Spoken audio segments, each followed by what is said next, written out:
Alhamdulillahilladzi syarafana bi syahri Ramadan wal Qur'an. Wassalatu wassalamu ala asyrafil anam sayyidina wa habibina wa maulana Muhammadin wa ala alihi wa sahbihi ajma'in. Qala Allah ta'ala fi kitabihil karim, a'udzu billahi minasy syaithanir rajim.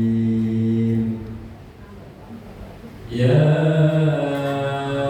ayyuhan nasu qad ja'atkum maw'izatun min rabbikum wa shifaa'un lima fis suduri wa hudan wa rahmatun lil mu'minin. فبذلك فليفرحوا هو خير مما يجمعون. صدق الله العظيم والحمد لله رب العالمين. Al-Mukarramun, seluruh pengurus DKM Mushola Al-Mukhlisin, wabil khusus Ketua DKM Bapak Syarifat, kita doakan semoga Allah pelihara kesehatan beliau dan Allah tambah keberkahannya. Fadilatul Mujabah para asatidz, khusus guru kita Bapak Ustaz Sarbini, yang menjadi wasilah juga Bapak Haji Herman, seluruh para tokoh masyarakat, ketua imam, Bapak-bapak haji, ibu haja, mohon maaf tidak disebut nama satu persatu. Semoga senantiasa menyehatkan lahir batin kita. Allah tambah keberkahan hidup kita. Allah istiqomah dan kebaikan dan selalu wafat dalam keadaan husnul khotimah. Amin ya rabbal alamin. Yang saya muliakan juga Pak Mengaji di tim peliputan Kanjuruhan. Alhamdulillah bisa berhadir di sini. Juga teman-teman yang baru datang dari Kanjuruhan. Alhamdulillah bisa ikut program dari tuan rumah. Semoga menambah keberkahan majelis kita ini. Ya masuk ya. Dalam ya, sama-sama. Dalam Mas Najis.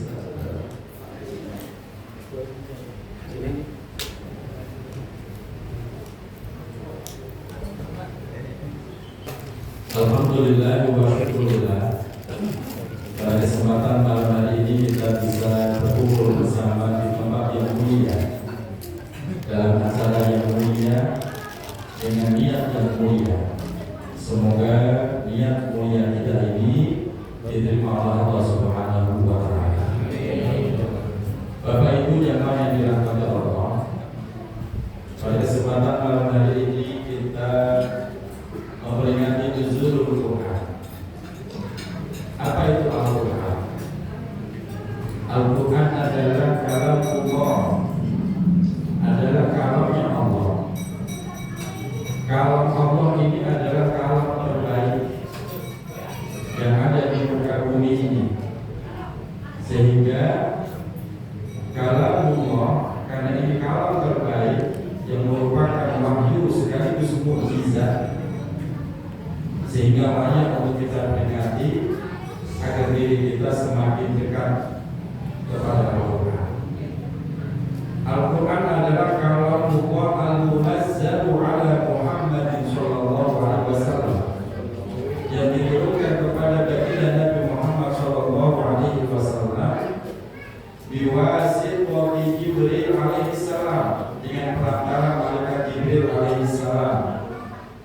Al-muta'abbadu fi tilawatihi, yang dihitung pahala, dihitung ibadah bagi orang yang mau membaca. Itulah definisi daripada Al-Quran. Ini menjadi berbeda dengan kitab-kitab suci lainnya, Bapak Ibu. Kitab-kitab suci lainnya ada Zabur, Taurat, Injil, itu juga kitab-kitabnya Allah. Membacanya tidak dihitung ibadah, tapi Al-Quran membacanya dihitung sebagai ibadah. Inilah kelebihan yang Allah berikan kepada kitab suci kita, sehingga nuzulul Quran, peringatan nuzul Quran tidak hanya bicara sebab atau proses turunnya Al-Quran, tapi juga bicara tentang bagaimana Al-Quran ini benar-benar kita jadikan sebagai satu kitab pedoman kita, yang kedua sebagai kita kepada Allah Subhanahu wa Ta'ala. Yang pertama, Al-Quran diturunkan dalam bentuk munajjaman, jumlatan wahidatan, yaitu segelondongan Bapak Ibu. Al-Quran ada berapa juz? Berapa surat? 140. Berapa ayat? Al-Quran ini diturunkan dua kali. Yang pertama diturunkan jumlatan wahidatan, segelondongan, dari Lauhil Mahfuz sampai ke Baitul Izzah. Baitul Izzah itu adalah sebuah tempat mulia yang ada di langit dunia. Langit paling bawah itu adalah Baitul Izzah. Sampai saat ini Bapak Ibu, kita belum pernah bisa melihat langit. Yang kita lihat selama ini itu belum langit, Pak. Itu baru awan, belum benar-benar langit. Kita naik pesawat saja itu baru di atas awan, belum benar-benar lihat langit. Itu baru langit pertama. Bagaimana lapis kedua, ketiga, dan seterusnya. Jadi Al-Quran pertama kali diturunkan jumlatan wahidatan, itu dari Lauhil Mahfuz ke Baitul Izzah yang ada di langit dunia. Itulah yang terjadi pada 17 Ramadan yang disebut Nuzulul Quran, diabadikan dalam surah Al-Qadar. Dan surah Al-Qadar, tanazzalul malaikatu war-ruhu fiha bi'izni rabbihim min kulli amr. Ini awal mulanya. Yang kedua, Al-Quran diturunkan secara munajjaman atau mufarraqah, berangsur-angsur kepada baginda Nabi Muhammad SAW. Bapak Ibu yang tahu berapa tahun Al-Quran selesai diturunkan?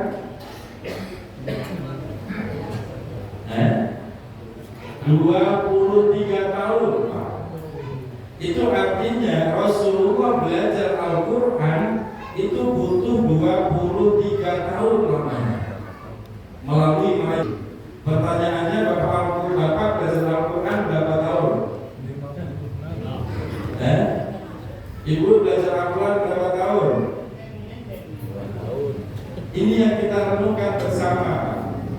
Rasulullah sendiri belajar Al-Quran lewat malaikat Jibril butuh waktu 23 tahun. Sementara kita kadang-kadang baru belajar setahun udah prak, baru lulus SD sudah nggak mau belajar Quran, betul? Apalagi kalau sudah gede, udah kuliah, langka, Pak. Bapak bisa cek anak kuliah mau belajar Quran, langka. Giliran ada yang belajar udah tua banget baru mau mulai belajar,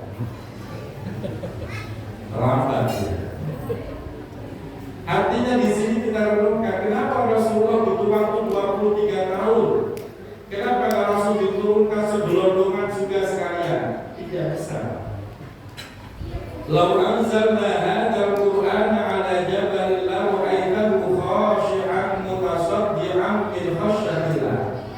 Seandainya Al-Quran satu gelondong itu diturunkan di atas gunung, la ra'aitahu khashi'an mutasaddian min khasyatillah, itu gunung pasti hancur berkeping-keping, tidak bakal kuat menerima Al-Quran sekaligus segelondongan 30 juz itu, tidak akan sanggup. Itu gunung, Pak. Oleh karena itu, karena Rasulullah itu bukan gunung, hanya manusia yang diutus sebagai Rasul, tidak bakal sanggup. Makanya diturunkan berangsur-angsur waktu 23 tahun, 13 tahun di kota Makkah, 10 tahun di kota Madinah. Nah pertanyaannya, Bapak belajar Quran berapa tahun? Kalau baru 2 tahun, 3 tahun terus merasa cukup, nggak mau belajar lagi, ini berarti ada yang salah. Rasulullah itu butuh waktu 23 tahun. Nah inilah makna daripada nuzulul Quran, agar kita kembali dekat dengan Al-Quran, kembali harmonis, kembali akrab dengan Al-Quran.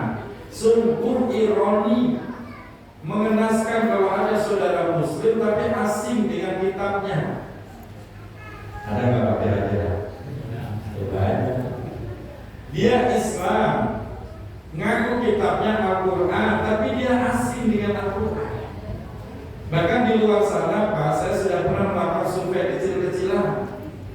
Banyak sekali saudara muslim kita yang belum bisa baca Al-Quran. Betul. Makanya peringatan nuzul Quran menjadi sukses ketika kita kembali bergairah mengkaji Al-Quran. Kalau cuma peringatan doang sementara kita tetap jauh dari Al-Quran, jadi nuzul Quran kita gagal. Satu sofa ada Ustaz? Satu sofa sih. Jadi siapin ruangan AC di belakang. Ternyata di sini ada AC nya.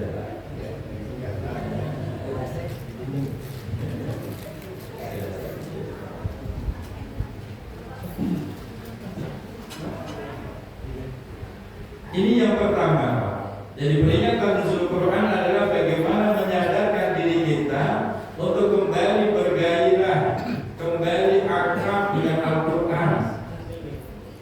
Jangan sampai kita menjadi umat muslim dengan kitab suci Al-Quran tapi nggak akrab. Saking nggak akrabnya, bacanya bukan dari kanan, dari kiri. Hebat betul, saya mau bertahun-tahun nggak bisa baca Quran dari kiri, dan itu orang bisa. Yang mau baca Latin, bahaya Pak kalau belajar Quran dengan Latin itu bahaya. Saya kasih contoh betapa bahayanya kalau orang belajar Quran dengan huruf Latin. Mestinya alladzina amanu, mestinya begitu. Karena ditulis Latin tulisannya alat zina.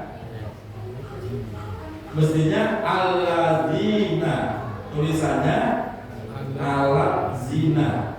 Saya dengar tuh alat zina amanu, alat zina amanu. Saya cek alladzina amanu, dibaca alat zina amanu, kok jadi alat zina? Dan itu terjadi Bapak.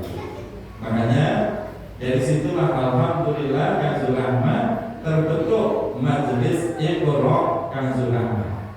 Jadi kami ada tempat kecil-kecilan Pak buat ngaji, Masjid Iqra Kanzul Ahmad. Ini khusus bagi bapak-bapak yang baru terbuka hatinya ingin belajar Al-Quran dari Iqra.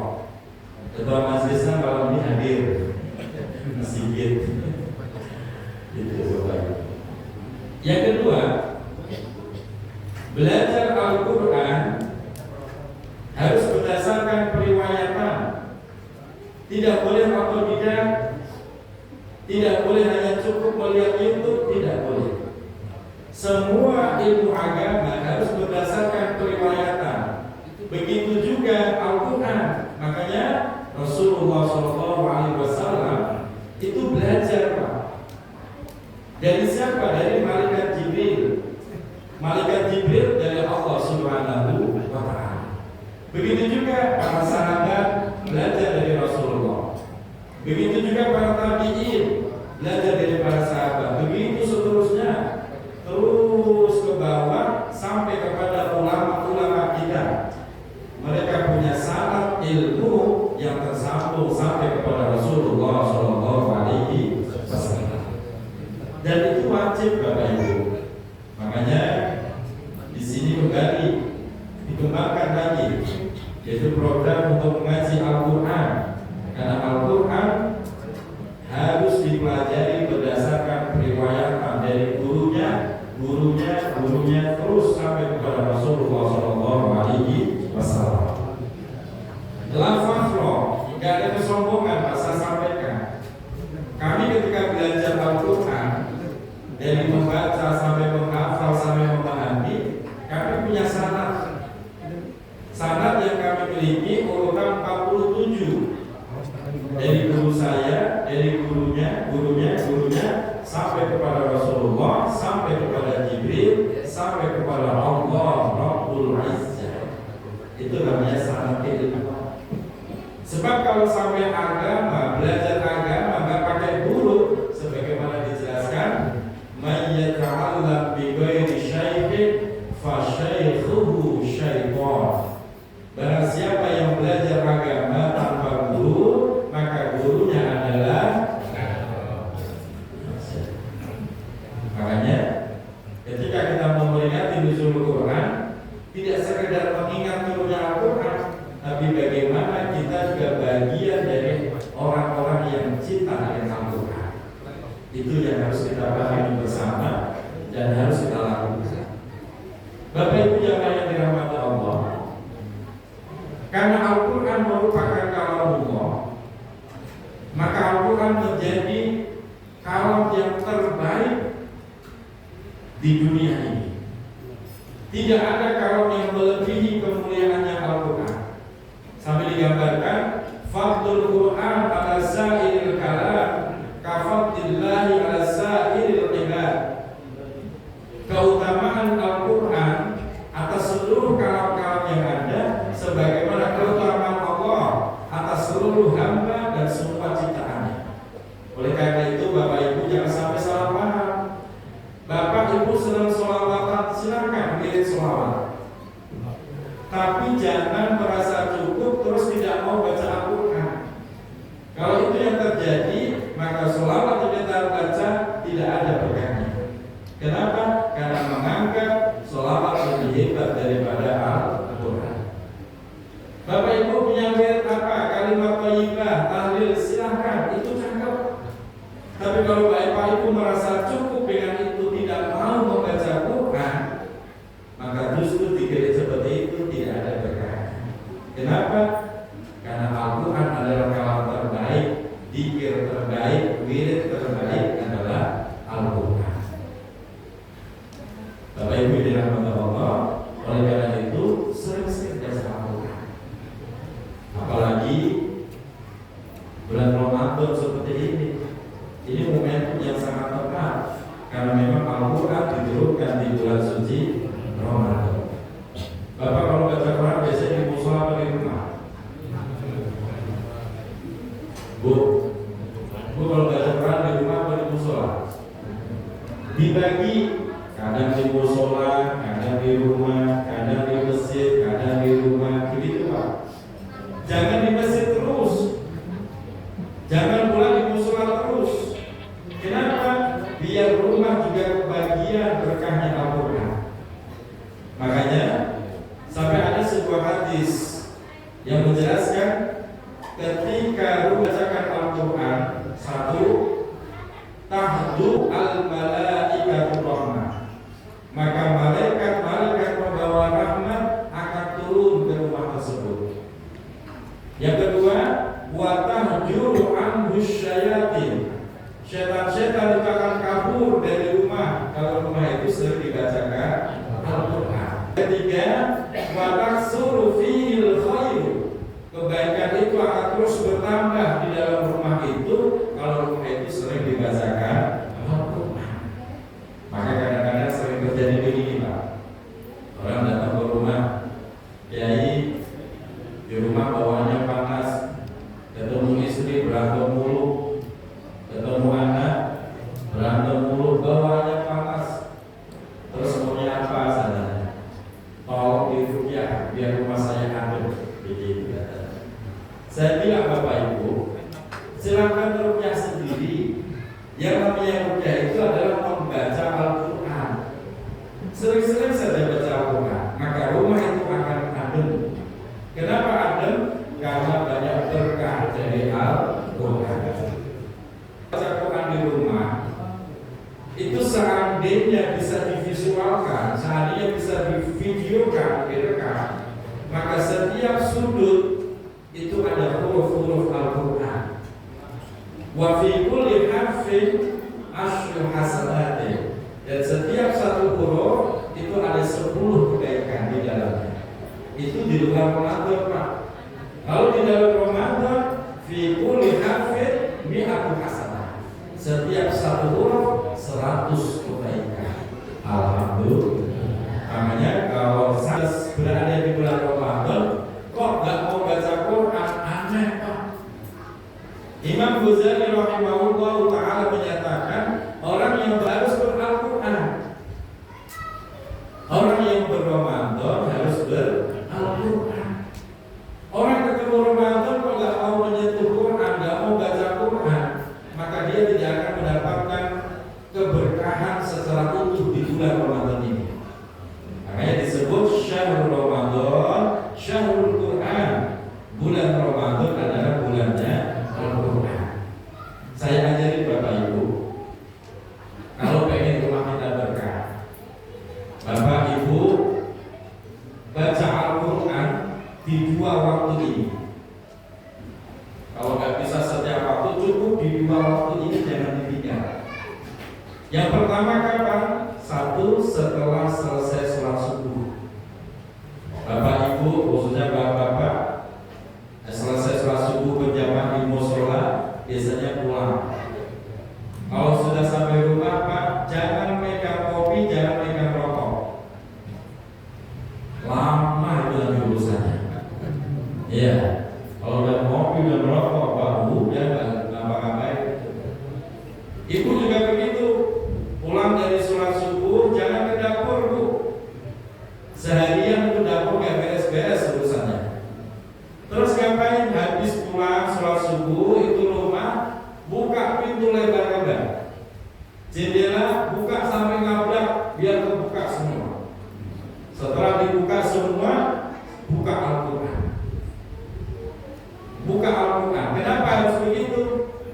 Karena dalam sebuah riwayat, Allah itu selalu mengutus, setiap pagi Allah mengutus malaikat-malaikatnya untuk membagi rahmat. Siapa yang paling dulu mendapatkan rahmat adalah orang yang paling dulu membaca Al-Quran. Makanya kasih-kasihkan, Pak, habis sholat subuh udah buru-buru tuh baca Al-Quran. Gak usah banyak-banyak, 1 juz saja.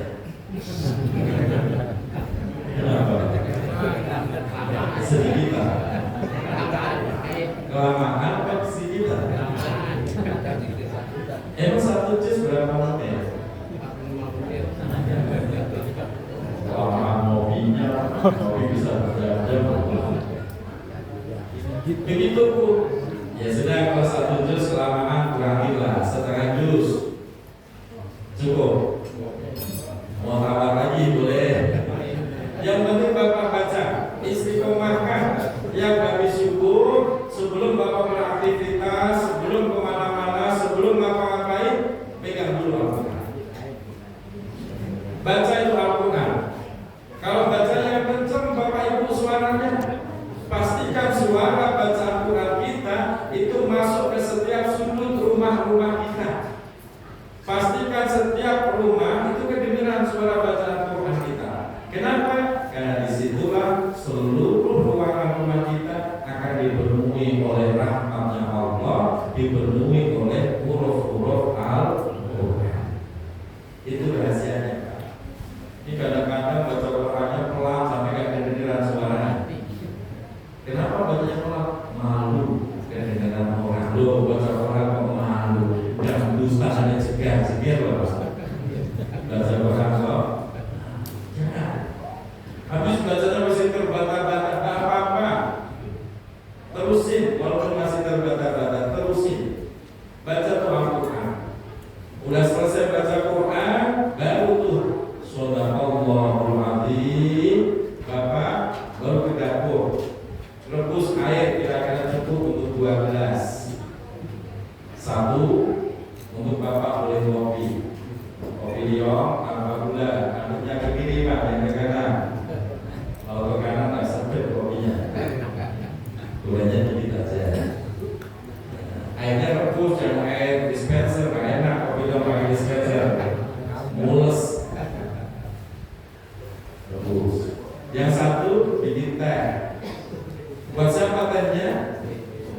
buat istri.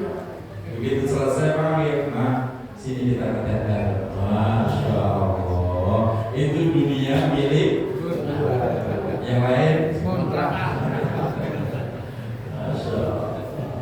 Bapak pernah nggak bikin tenda buat istri? Belum pernah. Manja bapak ya. Suami manja mau dibikinin mulut. Bu,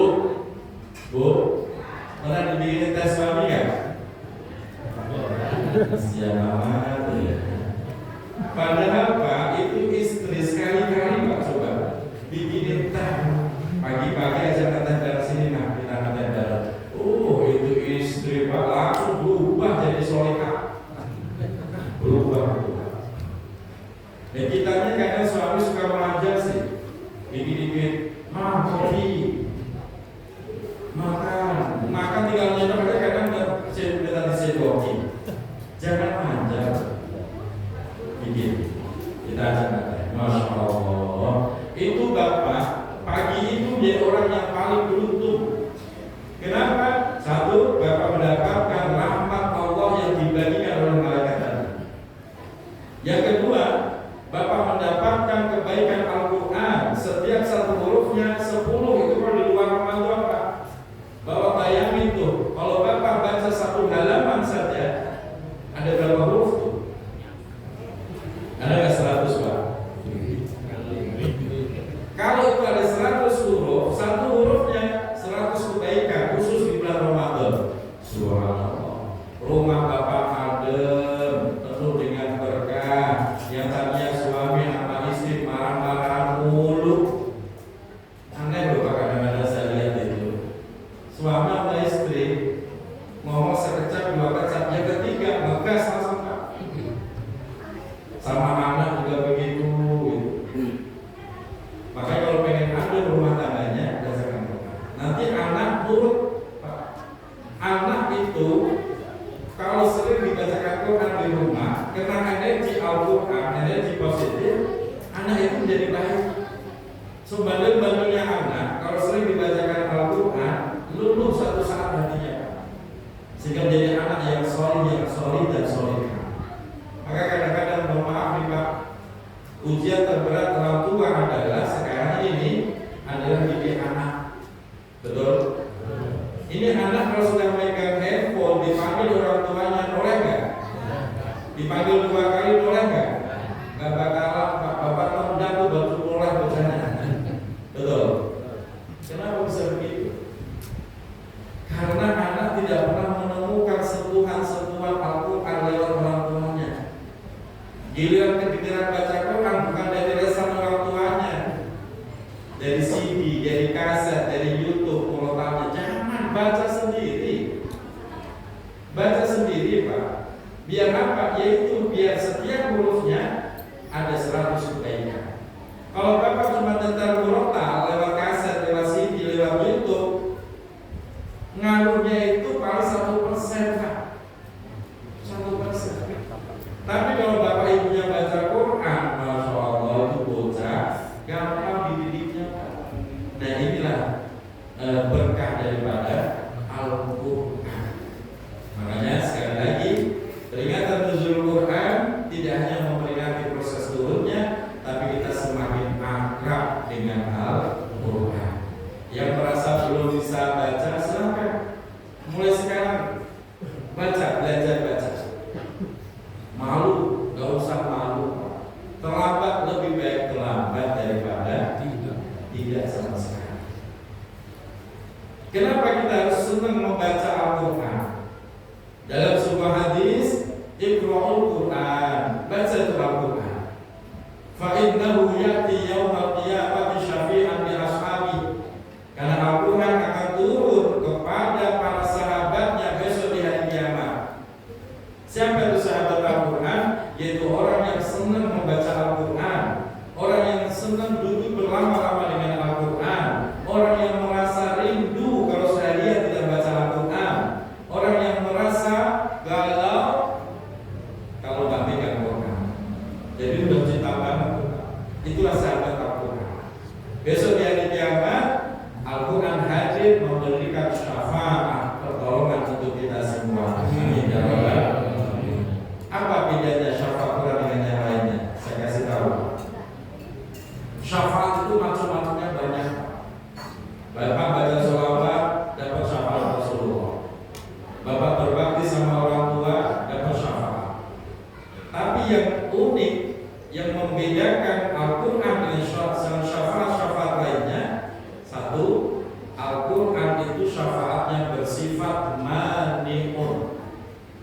Sementara syafaat-syafaat yang lain itu bersifat najihun. Apa bedanya? Apa maksudnya? Begini Pak. Kalau Al-Quran syafaatnya itu bersifat mani'un, artinya apa? Membatalkan vonis. Jadi umpamanya Bapak divonis nih besok di persidangan akhirat, divonis sama Allah masuk neraka, Al-Quran akan hadir. Kalau Bapak orang yang cinta Al-Quran, Al-Quran akan hadir hujjatun lana, memberikan pembelaan kepada kita. Sampai kapan? Sampai Allah merubah vonis itu. Yang harusnya masuk neraka dibatalin, dirubah menjadi masuk surga. Alhamdulillah. Itu sama Al-Quran. Makanya kita butuh Al-Quran. Bagaimana syafaat yang lainnya? Syafaat-syafaat lainnya itu bersifat najihun, menyelamatkan. Artinya, umpamanya kita divonis masuk neraka, Bapak udah masuk duluan, barang sehari, 2 hari, atau seminggu, 2 minggu, baru tuh syafaat hadir. Pertolongan itu hadir, selain Al-Quran hadir, menyelamatkan Bapak, diangkat dari neraka, dipindahi ke dalam surga. Pertanyaannya, besok pengen masuk surga apa mampir neraka dulu? Bu, mampir atau langsung? Kalau kelihatannya hobi mampir ya. Kalau Bapak Ibu pengen langsung surga, jangan pernah tinggalkan Al-Quran. Tapi kalau rumah-rumahnya Bapak pengen ngerasain neraka, ya monggo, silakan. Kali-kali Pak Budi, Bapak langsung Pak Budi, langsung. Ya monggo, kali pengen ngecek seperti apa sih neraka. Monggo silakan, dalam sehari, 2 hari gitu kan. Tapi ya luar biasa Pak. Jangankan 3 hari, sehari itu Pak. Ka'al fisanatin mimma ta'udun. 1 hari di akhirat itu seperti 1000 tahun kehidupan kita di dunia. Bayangin Pak. Ka'al fisanatin mimma ta'udun. Itu 1 hari seperti 1000 tahun hidup di dunia. Makanya orang Yahudi itu diabadikan di dalam Al-Quran. Kata dia, gak apa-apa masuk neraka, ayyam ma'dudat. Kalau cuma beberapa hari mah gak apa-apa. Kata orang Yahudi, dia gak paham 1 hari itu 1000 tahun. Kok katanya gak apa-apa beberapa hari. Disangkanya luar biasa. Makanya mumpung Allah masih kasih hidup, Allah kasih sehat, apalagi sekarang masih di bulan Ramadan. Ayo kita kembali bergairah, kembali senang belajar Quran. Hidup di dunia ini singkat. Bu, hidup di dunia ini singkat. Berapa tahun? Baik as-sittin ila sab'in. Umat Nabi Muhammad itu umurnya antara 60 sampai 70 tahun. Itu kalau dikalkulasi hari di dunia itu 1000 tahun, kita itu kalau dikalkulasi cuma hidup antara 8 sampai 9 menit. Itu sendiri ya Bapak saya Pak. Jadi seakan hidup 60 namanya di dunia, itu cuma 8 menit kalau dikalkulasi dengan kehidupan di akhirat. 1 hari akhirat 1000 tahun kehidupan kita di dunia. Lah hidup cuma 9 menit kok malah dibuat mancing mulu. Ada yang mau dimancing? Hidup cuma 9 menit buat nongkrong mulu. Bapak Ibu sadar, hidup itu singkat. Makanya karena Allah itu sayang sama kita, sayang sama umat Nabi Muhammad, Allah kasih tuh yang namanya bulan Ramadan. Allah kasih yang namanya nuzul Quran, Al-Quran nih. Allah kasih yang namanya Lailatul Qadar. Ada 3 kemuliaan yang Allah berikan, yang tidak pernah diberikan kepada umat terdahulu. 1 Ramadan. Umat terdahulu tuh Pak, tak ada namanya bulan Ramadan. Sehingga Nabi Musa alaihissalam sempat iri kepada umat Nabi Muhammad. Enak umat Nabi Muhammad diberikan bulan Ramadan, yang mana bulan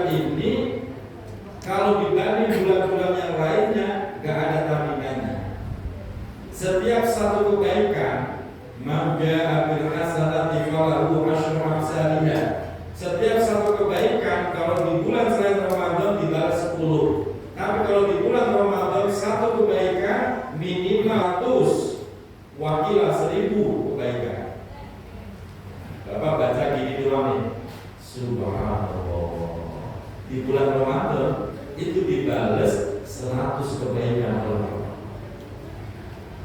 Bahkan ada yang mengatakan 1000 kebaikan. Kalau di bulan selain Ramadan, subhanallah, dibales berapa? 10. Dan banyak itu. Makanya aneh kalau ada orang nggak bisa memanfaatkan Ramadan. Ini kayak begini, tadi saya berangkat nih Pak, Masya Allah itu bulan timur penuh. Itu warung-warung, toko-toko Pak penuh Pak, Masya Allah, susah amat lewatnya itu. Pada ngapain mereka? Belajar buat apa? Lebaran. Ini penyakit kita nih Pak. Kalau sudah 10 hari terakhir, penyakit kita itu kita udah kehilangan fokus kepada Ramadan. Tarawih udah nggak bersemangat lagi. Betul. Ini orang sebanyak ini dari awal mau segini apa udah hilang nih? Udah hilang berapa persen? Banyak kan Pak? Itu fenomena Pak, di mana-mana begitu Pak. Makanya dari awal udah saya sampaikan, tanda-tanda orang yang bakal mendapatkan kebaikan Ramadan adalah grafik semangatnya terus meningkat, bukan menurun. 10 hari pertama semangat, 10 hari kedua makin semangat, begitu 10 hari ketiga lebih hebat lagi semangatnya. Itu tanda-tanda orang itu bakal mendapatkan seluruh kebaikan di bulan suci. Makanya kita itu punya program. Di samping kita puasa tadarusan sendiri, di pesantren kami Darul Rahmah ada program ngaji tafsir. Dari habis tarawih setengah 10, karena jam 10 baru mulai, selesai jam 11, setengah 12, ntar bubar-bubar jam 12, jam setengah 1 baru bubar. Setiap malam. Dari kemarin malam 2, penutupan kemarin malam 21. Alhamdulillah dari sini ada Ustaz Albini sama Pak Jika baru 2 orang. Yang lain tahu kemana? Tiap malam alhamdulillah. Begitu malam 21 kemarin kita tutup. Kenapa kita tutup? Selesai ganti program berikutnya, yaitu program iktikaf menghidupkan 10 hari terakhir. Jam 2 teng, nanti kita qiyamul lail. Alhamdulillah Pak Haji kemarin datang dengan Pak Ustaz Sabini itu. Kita mulai jam 2 teng, selesai jam 3 Bapak Ibu. 1 jam, lamaan itu daripada sholat tarawihnya. Sholat tarawih berapa menit? Ada ke 1 jam? Apalagi imamnya gesit gitu ya, cepat. Kita 1 jam. Padahal cuma sholat tasbih 4 rakaat, sholat hajat 4 rakaat. 1 jam kita isi Al-Quran seperempat juz. Tujuannya apa? Tujuan cuma satu, Pak, pengen mendapatkan kebaikan bulan suci. Oleh karena itu di 10 hari terakhir ini Pak, yang tadarusnya belum khatam, ayo dihatami. Yang sudah khatam terusin lagi, muter lagi, baca lagi. Jangan berhenti. Dan di 10 hari terakhir ini adalah kesempatan yang sangat penting. Karena perjalanan Ramadan ditentukan di 10 hari terakhir. Kalau 10 hari terakhirnya berantakan, jebol semua, maka dipastikan ibadah yang sebelum-sebelumnya tidak diterima oleh Allah Subhanahu wa Ta'ala. Karena 10 hari terakhir itu menentukan. Makanya terus berdoa semoga diberikan kekuatan, diberikan ketabahan, kesabaran menjalani ibadah di bulan suci Ramadan. Bapak Ibu dirahmati Allah. Yang ketiga tentang Al-Quran, Mas. Al-Quran itu mukjizat. Tidak sekedar kitab suci, tapi mukjizat. Dan mukjizat Al-Quran tidak hanya untuk Nabi Muhammad SAW, tapi untuk seluruh umatnya yang mau mendekat kepada Al-Quran. Beda dengan mukjizat Nabi-Nabi terdahulu. Contoh apa? Tongkat Nabi Musa. Yang bisa pakai tongkat itu cuma Nabi Musa. Umatnya gak bakal bisa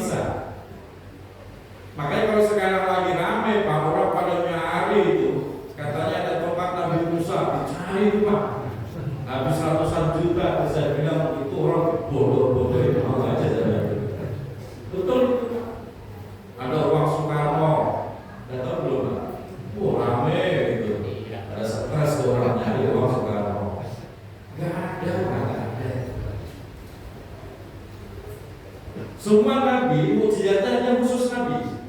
Tapi Al-Quran mukjizat ini tidak hanya untuk nabi saja, tapi kita umat Nabi Muhammad SAW yang mau dekat dengan Al-Quran pasti bisa merasakan kemukjizatan.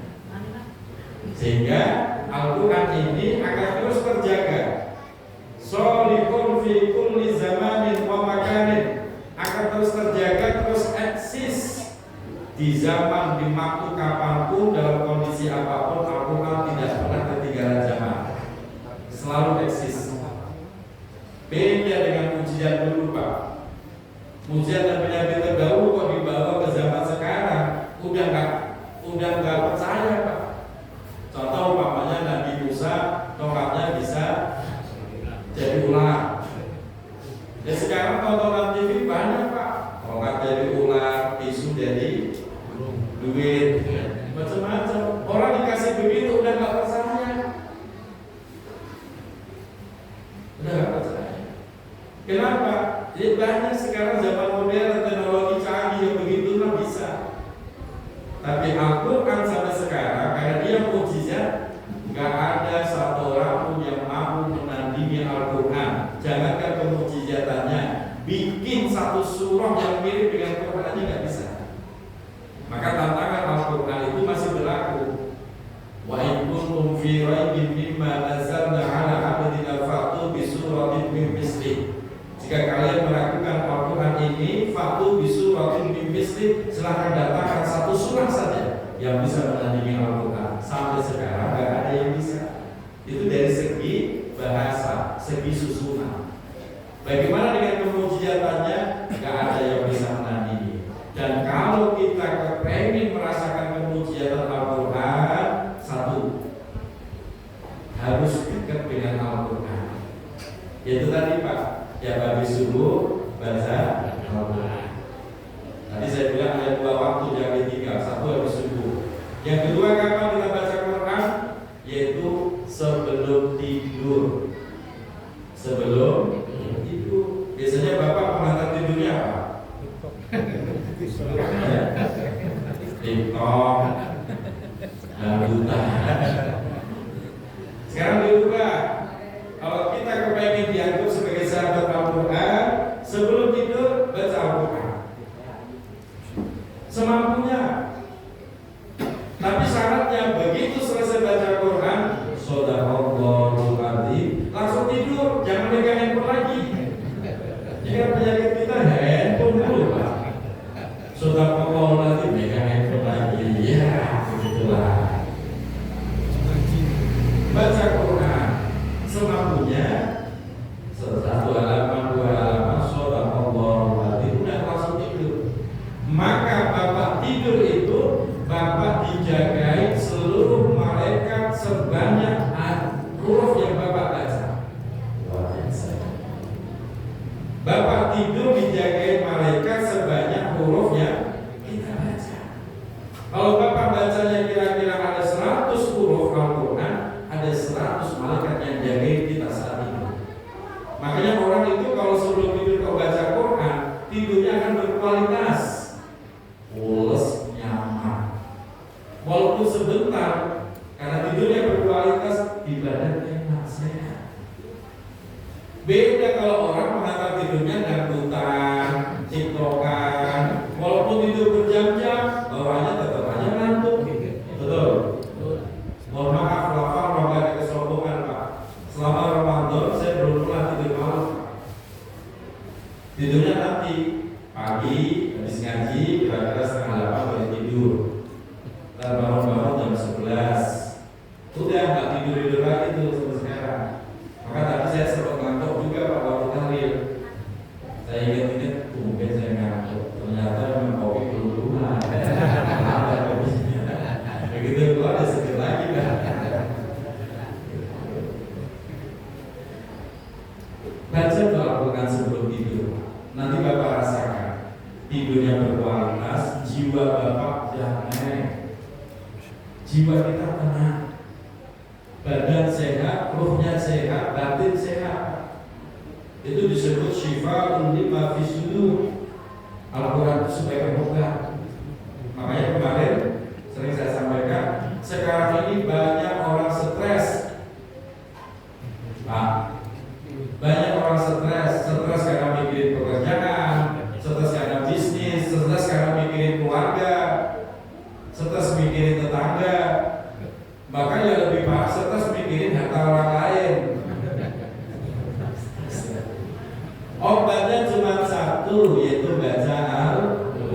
biar tenang, biar damai.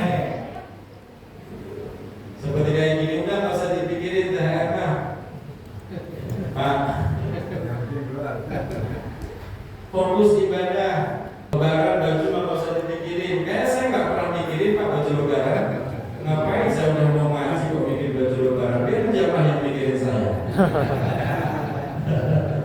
Jadi ngaruh. Al-Quran mas kadang-kadang. Yang kedua, kalau pengen merasakan kemujizatan Al-Quran, ini saya jadi kita harus punya adab-adab terhadap Al-Quran. Pengen merasakan tapi nggak tahu adab-adabnya, nggak bisa memuliakan Al-Quran, ya nggak bakalan merasakan kemujizatan Al-Quran. Caranya bagaimana? Lakukan beberapa langkah. Satu, wudu yang sempurna. Wudu yang sempurna itu artinya yang wajib ya dikerjakan, yang sunnah juga dikerjakan. Terus jangan lupa doa setelah wudu dibaca. Dan tidak semua apa? Itu wudu yang sempurna namanya. Setelah wudu sempurna, Bapak ambil Al-Quran. Kalau ambil Al-Quran jangan tangan satu doang. Apalagi pakai tangan gini, jangan. Itu namanya nggak punya adab. Orang memuliakan Quran aja nggak bisa, bagaimana merasakan mujizat? Pegang Quran dengan kedua tangan kita, ambil tuh Quran dengan kedua tangan, dengan penuh penghormatan. Ya, jangan kayak orang Solo kadang pegang pakai tangan sebelah, begitu ditetek begini. Bagaimana bisa merasakan mujizatnya? Memuliakan aja nggak bisa. Pegang dengan kedua tangan kita.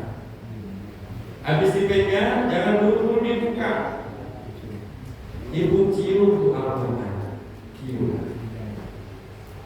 dengan sepenuh hati. Setelah dicium tuh Al-Quran, Bapak Ibu dekat.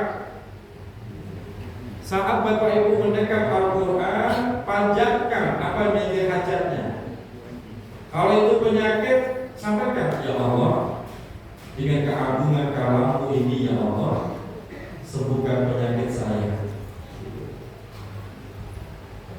Kalau itu urusan utang, punya utang Bapak? Ya Allah, dengan keagungan al-karam ini, berikan kemudahan saya bisa melunasi utang. Jadi Al-Quran itu bisa digunakan untuk apa saja. Sehingga dijelaskan Al-Quran lima quri'alahu. Al-Quran itu tergantung niat pembacanya. Kalau niatnya dijadikan obat, Al-Quran jadi obat. Kalau Al-Quran dijadikan wasilah, maka akan mengijabah seluruh hajat-hajat kita. Dekat. Setelah didekat, panjatkan doa, baru dibuka, dibaca. Terserah mau baca surah apa saja boleh. Lanjutin tadarusnya juga boleh. Setelah dibaca selesai, Shadaqallahul Azim. Lakukan. Cium lagi doa Al-Quran dengan sepenuh hati. Habis itu dekat lagi. Ketika Bapak Ibu mendekat, panjatkan doa yang tadi Bapak panjatkan. Ya Allah, saya punya penyakit.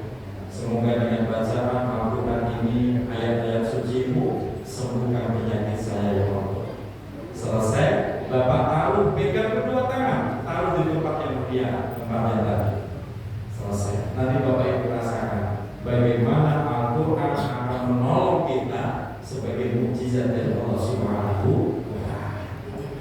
Dan banyak yang mudah membuktikan. Salah satunya saya pelakunya. Dan masih banyak lagi. Pokoknya kalau pengen mencari solusi terbaik adalah Al-Quran. Apapun masalah kita, gak usah kemana-mana. Kembalilah kepada Al-Quran. Dia lagi ada masalah bisnis seret, malah ada dukun. Ada begitu.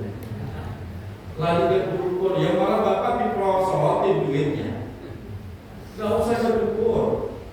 Kita punya Al-Quran segala-galanya. Bapak mengajulah kepada Allah lewat Al-Quran. Begitu tadi yang sudah saya jaga. Lagi ada masalah, gak usah kemana-mana, mengadu kepada Allah lewat Al-Quran.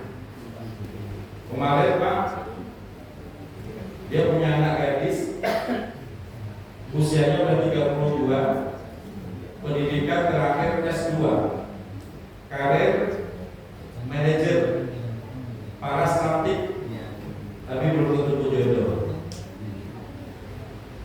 Orang tuanya ke rumah, gimana solusinya? Kayak saya bilang, baca Al-Quran. Itu dia berani juga bahasa kiai begitu kan. Caranya gimana bacanya?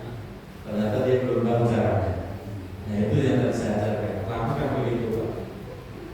Usaha serot, baca Al-Quran. Utang di mana-mana nggak selesai baca Al-Quran. Atau begitu dipinjam orang nggak balik-balik, baca Al-Quran. Al-Quran segala-galanya. Dengan begitu, kalau yang menjadi penyebab terkabulnya doa kita itu Al-Quran, maka itu menjadi sebuah keberkahan tersendiri. Tapi kalau Bapak lari ke dukun-dukun, malah nggak berkah, malah berantakan semua. Makanya mulai sekarang kembali kepada Al-Quran, bahwa Al-Quran adalah mukjizat untuk kita semuanya. Semoga dengan cinta Al-Quran, peringatan nuzul Quran ini menambah kecintaan kita kepada Al-Quran. Tidak hanya membaca, pelan-pelan kita pahami, pelan-pelan kita amalkan, dan kita yakini sepenuh hati. Semakin kita yakin terhadap Al-Quran, semakin terasa kemujizatannya. Semoga kita tergolong menjadi ahlul Quran. Amin ya rabbal alamin bi barakatil Fatihah.